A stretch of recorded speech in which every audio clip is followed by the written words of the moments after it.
Halo semua, ketemu lagi di video pembelajaran mengenai recovery system. Pada video kali ini kita akan membahas recovery pada eksekusi transaksi secara konkuren. Yang harus dipahami pada eksekusi transaksi secara konkuren, semua transaksi yang berjalan konkuren ini akan berbagi buffer block yang sama. Dan semua catatan tentang update yang dilakukan oleh setiap transaksi itu akan dituliskan pada log yang sama. Oleh sebab itu, sebuah buffer block itu bisa mengandung item data yang merupakan hasil modifikasi dari satu atau lebih transaksi. Jadi bisa satu buah blok, ada sebagian item datanya diupdate oleh T1 dan sebagian data yang lain diupdate oleh T2. Nah, pada pembahasan kita akan mengasumsikan bahwa setiap transaksi itu mengikuti strict to face commit. Artinya apa? Artinya semua log itu akan selalu di hold sampai pada saat transaksi commit. Sehingga kita bisa pastikan tidak akan ada accessing terhadap data yang belum commit. Apa keuntungannya dari proses strict to face commit ini adalah bahwa tidak akan pernah terjadi cascading rollback. Kenapa? Karena item data yang boleh dibaca atau ditulisi oleh sebuah transaksi yang berjalan konkuren itu hanya item data yang sudah committed. Selanjutnya, log records dari transaksi yang berbeda itu bisa saling bersilangan atau bergantian di dalam log. Sehingga log records dari sebuah transaksi tidak harus muncul secara berurutan. Nah, bagaimana proses recovery seandainya terjadi failure? Yang pertama, sebuah transaksi TI itu harus di-undan atau harus dibatalkan eksekusinya apabila dia mengandung TI start tapi tidak terdapat TI commit atau TI abort pada log. Artinya apa? Artinya pada kondisi seperti ini TI tidak selesai. Selanjutnya, TI itu harus di-redone atau harus dieksekusi ulang apabila pada log terdapat TI start dan ada juga TI commit atau TI abort. Artinya apa? Artinya pada saat terjadi failure, TI sudah selesai. Selesainya bisa karena dia commit atau selesainya bisa karena dia abort. Nah, kita akan lihat lebih detail masing-masing proses. Yang pertama kita lihat undo TI. Undo TI pada prinsipnya akan merestore atau mengembalikan nilai dari seluruh item data yang diupdate oleh TI ke nilai lamanya. Artinya kita akan memanfaatkan old values dari log record. Setiap kali kita mengubah atau mengembalikan nilai item X ke nilai lamanya, maka kita menuliskan ke log record TI XV. Log record seperti ini disebut sebagai redo only log, yaitu catatan yang memang akan dimanfaatkan untuk proses redo saja.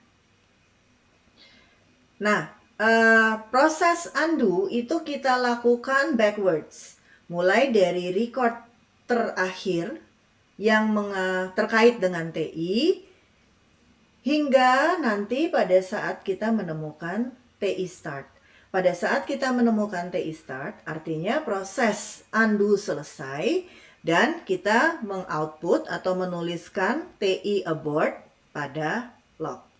Dengan cara ini, kita sekarang bisa mencatatkan bahwa TI ini sudah diselesaikan, walaupun selesainya dengan cara aborting.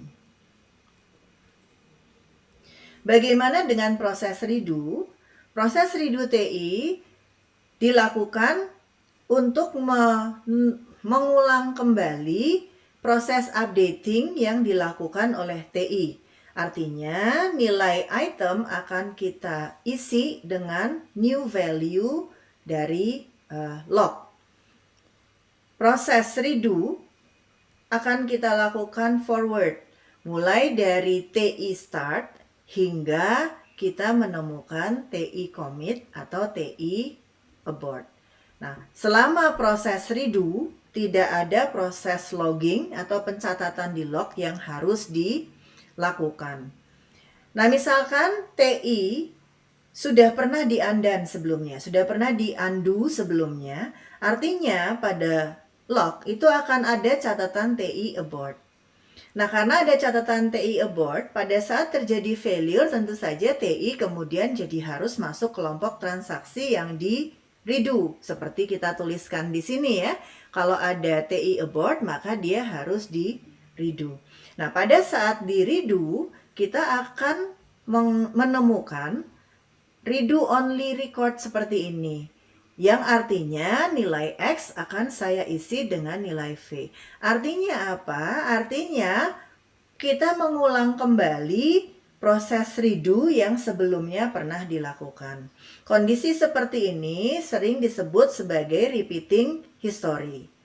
Memang kesannya wasteful gitu ya, kesannya nggak ada manfaatnya, tapi cara ini membuat proses recovery menjadi lebih mudah.